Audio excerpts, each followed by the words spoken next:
Now that fall harvest is complete, there's lots, as you can see out here, lots of feed resources for producers' cow herds. Hello, my name is Sandra Wick. I'm the crop production agent with the Post Rock District of K-State Research and Extension. Producers in north central Kansas are very fortunate to have a feed resource out here following fall harvest with the crop residue. This is probably towards the tail end of the grazing season.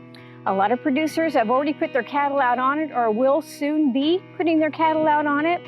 So you probably have a few more weeks out here and to utilize this feed resource.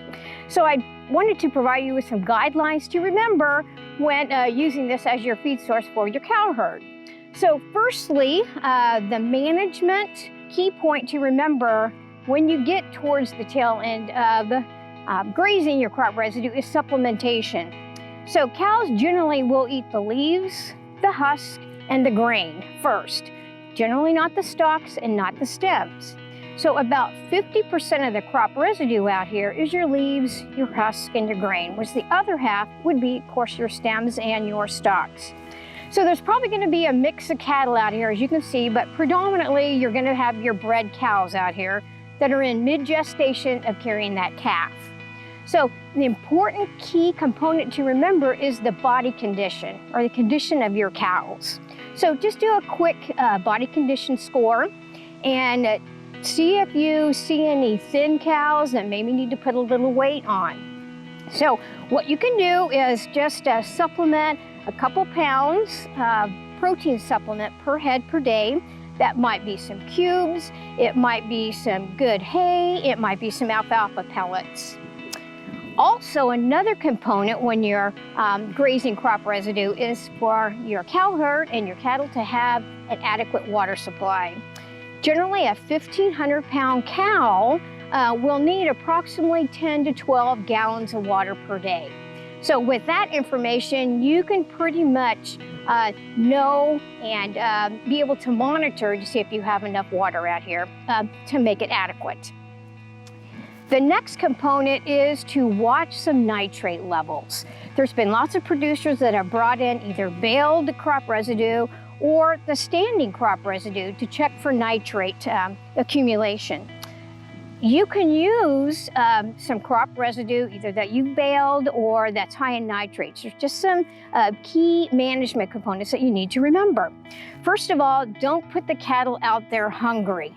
Because they will grub this down. The bottom 12 inches right above the ground, 12 to 18 inches of that stalk is the highest nitrate accumulator. So if you remember, they tend to eat the stalks and the stems last. So your management would be to watch the cattle, make sure that they don't grub it down. If you notice that there's not much residue out there except the stalks and the stems, then it's time to move them to another field or to get them a different feed resource.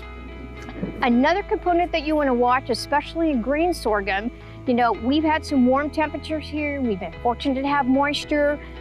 There can be some prussic acid issues with those sucker shoots that come back, especially in grain sorghum. So we're looking at those shoots that are like 6 to 10 inches. If you have any of those, it's important that you do not put the cattle out on that until after a hard freeze, like 10 to 12 days, until those green suckers, if you have any green suckers out there, are actually turned brown. So the important thing to remember is to really monitor your cattle and just watch their behavior.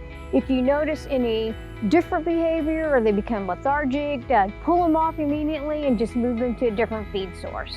Lastly, to check the fences, whether it be permanent fencing or whether it be electric fence. The longer the cattle are out there, they tend to get a little curious and tend to investigate those fences more. And I guarantee you, if there's a hole in that fence or a place they can get out, they will find it. So be sure you check those fences periodically.